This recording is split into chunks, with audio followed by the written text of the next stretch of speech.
Et salut à tous, j'espère que vous allez bien. Aujourd'hui, c'est une vidéo un peu improvisée, c'était pas prévu que je la fasse, mais je suis tombé plusieurs fois sur des stories, des republications d'un post sur Instagram, un cosplayer français qui a décidé de taper du poing sur la table pour dire c'est bon, on en a marre, je dis les termes.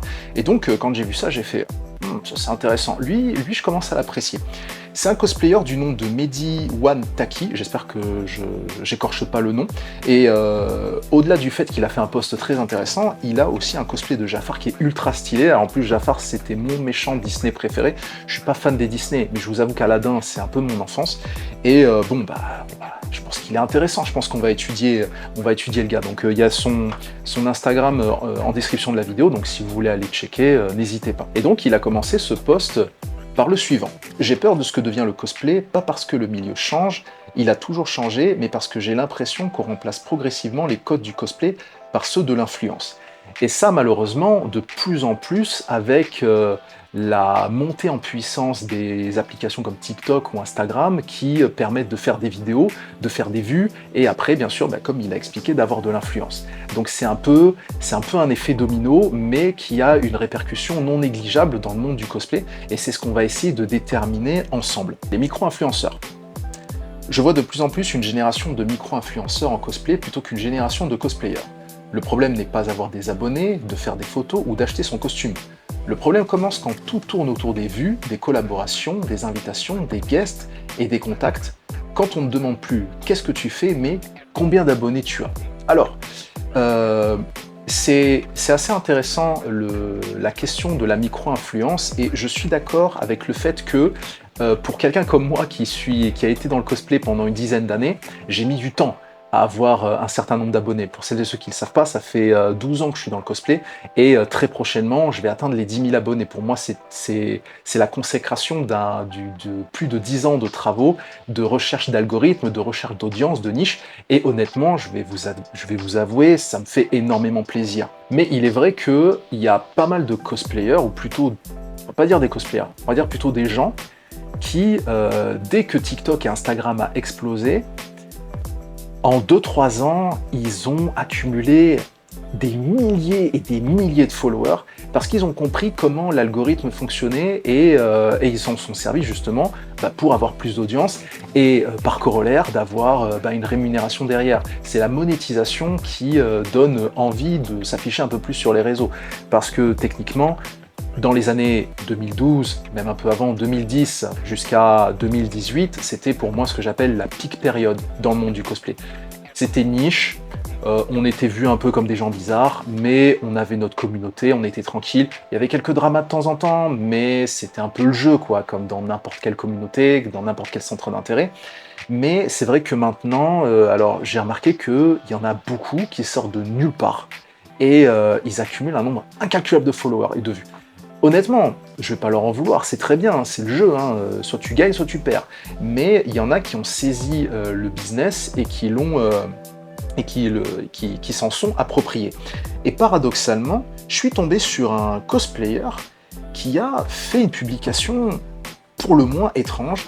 Alors, c'est un cosplayer français aussi également, et 150 000 abonnés, hein, donc c'est pas n'importe qui, quoi, mais paradoxalement, moi je le connais pas. Hein. Donc, il s'appelle Aokiji Cosplay, voilà, j'espère que j'écorche pas non plus. Bon, il a l'air d'être plutôt sympa, il fait son truc de son côté, tu vois, il a pas l'air méchant.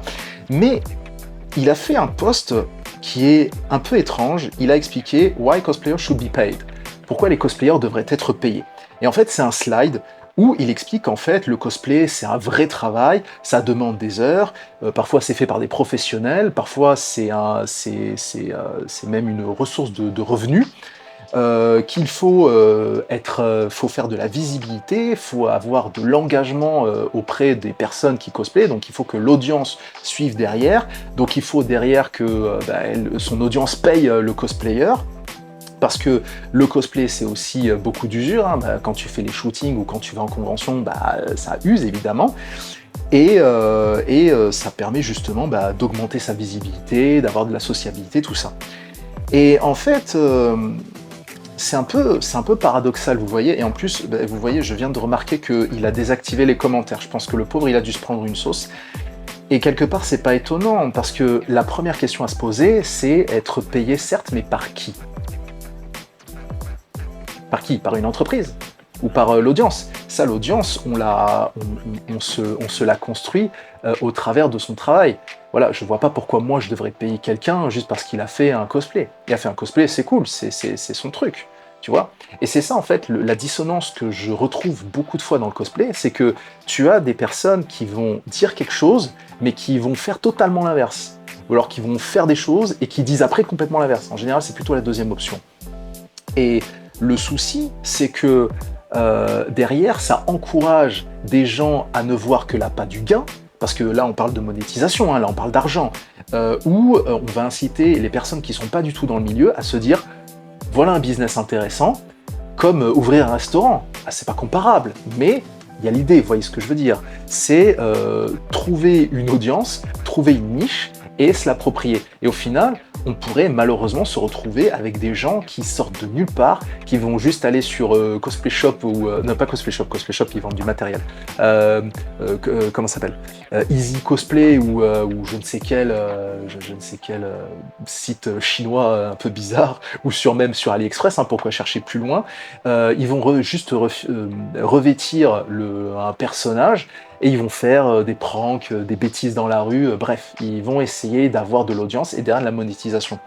Et je trouve ça un peu dommage, parce qu'au final, comme j'ai dit, le Aokiji, il n'a pas l'air d'être méchant, je pense que ça partait d'un bon sentiment, mais ça a été extrêmement mal amené, surtout dans le monde du cosplay, où on aime être dans notre niche.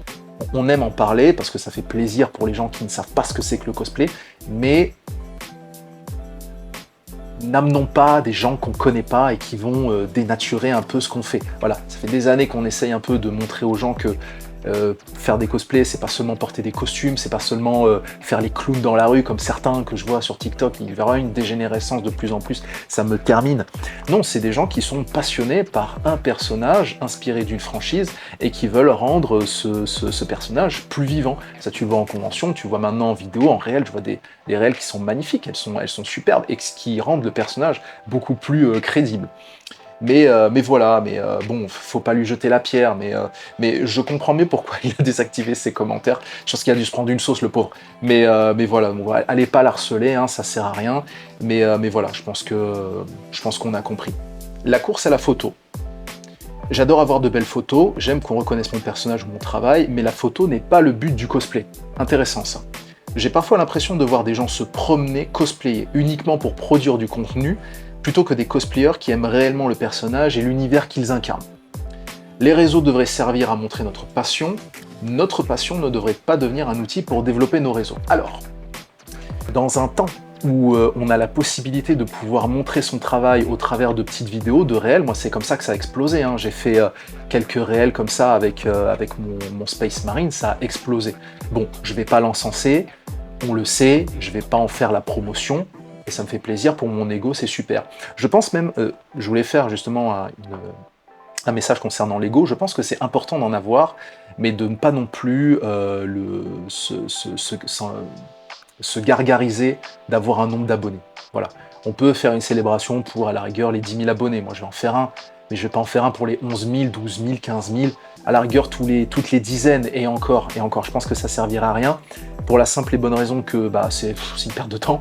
Et deuxièmement, je pense que par respect pour les personnes qui galèrent à construire une audience, à essayer d'avoir un peu plus d'abonnés, eh bien, ça montre au moins un minimum de respect. Voilà, je pense que dans le cosplay, il faut savoir être humble, et malheureusement, il y en a qui ont tendance à oublier cette règle fondamentale. Moi, j'essaye de l'appliquer un peu plus chaque jour, hein. Je me fais des petits friendly reminders, mais c'est vrai que produire du contenu, c'est vrai que j'ai remarqué ça en convention. Alors bon, je sais qu'il y en a dans mon audience qui le font, je vais pas vous jeter la pierre, mais c'est vrai que ça m'a toujours fait rire quand je me balade en convention. C'est depuis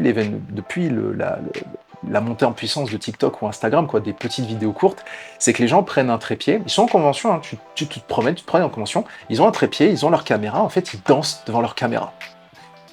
Voilà. Juste en cosplay, voilà, parce que le faire dans sa chambre c'est ringard, mais quand tu es en cosplay, eh ben, tu peux te balader, voilà, personne te jugera. Voilà. Y a pas ta mère qui va rentrer dans ta chambre me dire mais qu'est-ce que tu fous là? Oh, tu fais quoi? Je dis pas ça parce que ça m'est arrivé, hein. Voilà, voilà. Mais la course à la photo, je pense pas que ce soit maintenant la course à la photo, je pense que c'est juste plutôt le besoin d'être vu. Et j'ai souvent remarqué ça malheureusement dans le monde du cosplay, et de plus en plus maintenant, et ça a toujours été d'ailleurs, c'est l'attention. C'est l'attention. Il y en a de plus en plus, je vois des vidéos qui sont, je suis désolé de le dire, mais nulles. C'est-à-dire elles ne transmettent rien. Soit c'est des trends, c'est-à-dire des trucs qui sont copiés, collés à la chaîne, juste le cosplay qui change, mais le thème est le même. Et pour la plupart sont cringe, extrêmement gênant et malaisant. Et c'est juste ce que je vois au travers de ces cosplayers qui font ce genre de contenu, c'est regardez-moi, regardez-moi, j'existe, regardez-moi, regardez-moi, donnez-moi de l'attention, vite, vite, appuie sur le bouton follow, vite. Ah, ça va mieux. Ah. Et malheureusement, c'est ça. On retrouve beaucoup de ces personnes qui ont besoin de quémander des followers. Alors je me souviens à une époque, peut-être que vous ne le connaissiez pas, pour celles et ceux qui sont dans le cosplay depuis 4-5 ans, mais bien avant le Covid, il y avait une histoire comme quoi il y avait beaucoup de cosplayers qui achetaient des followers. Alors c'était marrant parce qu'ils avaient beaucoup de followers à un moment donné, et puis vu que c'était des bots, ils en perdaient énormément. Donc en fait ils en gagnaient un peu, mais c'était pas ouf. Maintenant, gagner des followers, t'as même pas besoin d'acheter des bots. Hein. Tu connais ta niche, tu connais ton audience, tu fais la bonne vidéo, tu fais pas un truc malaisant, tu racontes une petite histoire, quelque chose de court, quelque chose d'amusant, et voilà. Et je vais justement faire un aparté sur l'une des vidéos les plus émouvantes qui est sur mon Instagram. C'est cette petite fille qui m'a interpellé au Bordeaux Geek Festival quand j'étais en Space Marine. Pour l'histoire, Karim Starscream Cosplay était derrière moi et il me filmait. Je savais pas qu'il me filmait. C'est en me retournant après la scène que j'ai vu qu'il me filmait. Bref, je marchais et il y a cette petite fille qui m'appelle. Moi, j'étais dans mon armure, je marchais comme ça, tout déter et tout, for the Emperor. Et du coup, et je vois, elle m'appelle, elle me dit monsieur, monsieur, monsieur. Et j'entendais, mais c'est qui m'appelle? Et c'était une toute petite fille. Alors moi, j'étais immense, 2m15. Alors je fais 1m93 pour celles qui se demandent, et avec l'armure, je faisais 2m15. Et elle me dit, je peux avoir une photo avec toi? Elle était adorable. Et moi, il y a un truc que je fais toujours, quand je prends une photo avec quelqu'un, je prête toujours mon accessoire, mon arme, peu importe, pour que la personne puisse vivre l'instant et qu'elle se sente un peu inclus dans l'univers du personnage avec qui elle prend une photo. Et le père était tout content, on a discuté avec, vraiment très sympa. Et c'est après, du coup, comme je vous ai dit, en me retournant, j'ai vu Karim, j'ai fait, t'as filmé? Je fais, ouais. Et au début, je me suis pas dit, je vais faire une vidéo, et puis, en montant la vidéo, en la regardant, je me suis dit, voilà une vidéo qui pourrait inspirer. Et ma vidéo, qui est l'une des plus émouvantes, hein, c'est pas celle qui a le plus de vues, mais pour moi, c'est pour moi la plus émouvante. Et en fait, ça décrit ce que chaque cosplayer aime faire, c'est-à-dire montrer aux jeunes générations, ou même aux moins jeunes, celles qui ont suivi un univers depuis longtemps, qu'elles puissent vivre l'instant, et surtout avec une photo. Parce que quand tu es en convention, il n'y a pas de followers, il n'y a pas de... T'es juste un gars ou une fille en costume. C'est tout. Oui, j'ai dit en costume. Je sais que ça dérange beaucoup quand on dit en costume. Mais ça m'est égal. C'est ma chaîne, je dis ce que je veux. Si vous n'êtes pas content, allez voir Jessica Nigri, je m'en bats les couilles. Quand vous êtes dans la convention et vous prenez la photo avec la personne, vous vous dites, voilà, j'ai l'impression d'avoir donné un peu de motivation ou bien une belle image du personnage à la personne qui va être photographiée, de tout âge hein, et de tout genre, de tout ce que vous voulez. Et quand j'ai monté la vidéo, ça c'était un critère qui était on ne peut plus obligatoire, c'était de flouter le visage de la jeune fille. Parce que j'aurais pu avoir beaucoup plus de vues si j'avais pas flouté son visage. Mais parmi toutes les vues, parmi tous les likes que j'aurais pu avoir, parmi tous les followers qui m'ont suivi juste après, il y a des dégénérés. Et ça, il faut le savoir. Sur Internet, c'est rempli de dingue. C'est rempli de cassos. Et on ne sait pas ce que les gens font avec leur ordinateur, leur téléphone, leur tablette. On ne sait pas. Et il était hors de question que j'expose cette petite fille à la fauve dans la cage au lion où sont enfermés tous les dégénérés. C'était hors de question. Donc par respect, j'ai flouté son visage. Si j'avais su qu'on était filmé, parce que cette petite famille était déjà partie, je leur aurais demandé « Est-ce que ça vous ennuie si je peux vous filmer ?»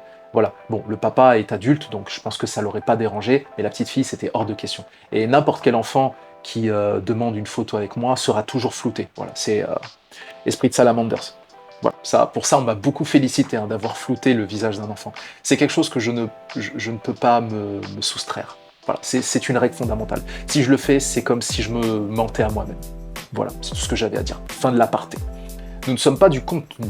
Il y a aussi quelque chose de plus dérangeant. Les cosplayers sont parfois traités comme des accessoires, des clowns utiles pour animer une convention, des corps à photographier, des objets de fantasme, du contenu gratuit, mais derrière une armure, un maquillage, un masque ou un costume sexy, il y a une personne. Nous ne sommes pas des accessoires de convention. Alors, je vous avoue que j'ai entendu beaucoup d'histoires concernant les... un truc que j'ai déjà vu passer, c'est que ce soit en vrai ou même en photo, les cosplayers qui sont en train de manger comme ça, et t'as quelqu'un qui passe, il prend une photo comme ça. Et il s'en va, juste parce qu'il a vu un personnage qu'il aimait. Alors, je vous avoue que c'est vrai que c'est un peu dérangeant. Mais ça, malheureusement, c'est pas en interne. Ça, c'est en externe. Et dans le monde du cosplay, on a un double combat, en fait. On a le combat en interne et le combat en externe. Et malheureusement, c'est ça le problème, c'est que on est sur deux fronts. Et du coup, par exemple, le message dans ce slide, c'est pas un message pour les cosplayers, c'est un message pour le public. Mais ça, malheureusement, c'est quelque chose qu'on essaye de défendre depuis des années, et je pense que ça ne finira jamais. Hein. Tout est une question d'éducation. Voilà. Mais ça, l'éducation, toujours un peu discutable. On ne sait jamais trop comment les gens peuvent éduquer leurs proches, donc voilà, faut toujours un peu tempérer. Alors après, pour le côté clown utile, bon, je vous avoue que moi, j'ai jamais été impacté personnellement. J'ai jamais eu quelqu'un qui m'a manqué de respect ou qui m'a offensé. Toutes les personnes qui m'ont demandé une photo, peut-être que j'en ai eu un ou deux qui a pris une photo et qui s'est barré sans dire merci, au revoir. Honnêtement, je m'en fiche. Ça m'est égal. La personne, je l'aurais oubliée d'ici quelques minutes. Donc, mais par contre, je me souviens des personnes qui me remercient ou qui me posent des questions. J'essaye de mémoriser leur visage pour me dire si un jour je les revois, bah, ça pourrait toujours être un plaisir de reprendre une photo avec eux. Voilà, c'est une question de respect. Mais encore une fois, ne vous attardez pas sur les personnes qui sont négatives ou qui peuvent vous apporter un peu de chagrin ou bien un peu de peine. Voilà, concentrez-vous sur les choses positives. C'est mieux. Vous allez voir. Et là, il y a danger. L'hypersexualisation du cosplay et certains comportements envers les femmes et les mineurs m'inquiètent réellement. Un cosplay n'est pas un consentement, un costume sexy n'est pas un consentement, une photo publiée sur Instagram n'est pas un consentement, et une mineure qui incarne un personnage adulte reste une mineure. Une personne en cosplay a le droit de refuser une photo, de refuser d'être touchée, de sortir de son personnage, de rentrer chez elle sans être harcelée, ça devrait être évident. Alors, l'hypersexualisation dans le cosplay, ça c'est un sujet qui est toujours un peu touchy. Je ne sais jamais comment l'aborder. C'est un sujet qui est très délicat à aborder et je pense que ça mérite une vidéo annexe à cette vidéo. Moi personnellement, j'ai jamais été très fan. Voilà. L'hypersexualisation dans le cosplay, c'est-à-dire le fait de porter des cosplays trop sexy, mais trop, presque provoquants, ça me dérange. Je vais pas vous mentir, ça me dérange personnellement. Voilà. Parce que derrière Internet, bah, y a des enfants, il y a des personnes qui sont beaucoup plus sensibles et des personnes qui peuvent être choquées. Alors, ça peut sembler étrange. En 2026, maintenant, même les enfants peuvent avoir accès à ce genre de trucs, c'est presque précoce. Mais si j'avais un enfant, je me sentirais mal à l'aise de voir ce que je peux voir sur Internet.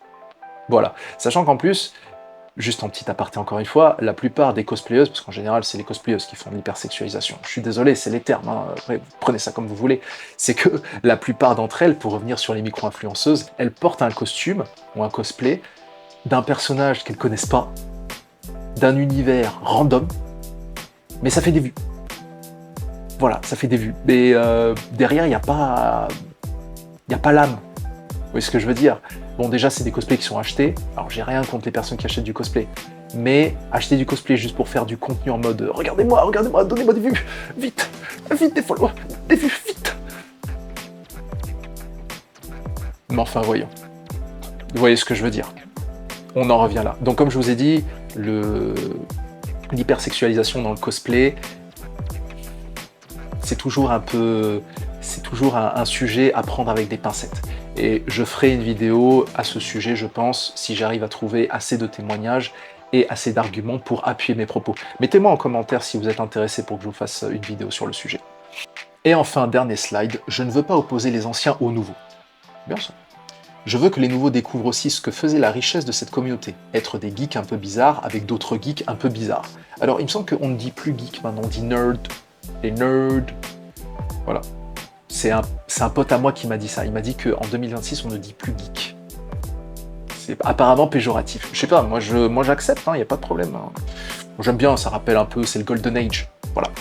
Créer, apprendre, se rater, progresser, transmettre, partager une passion. Des valeurs respectables.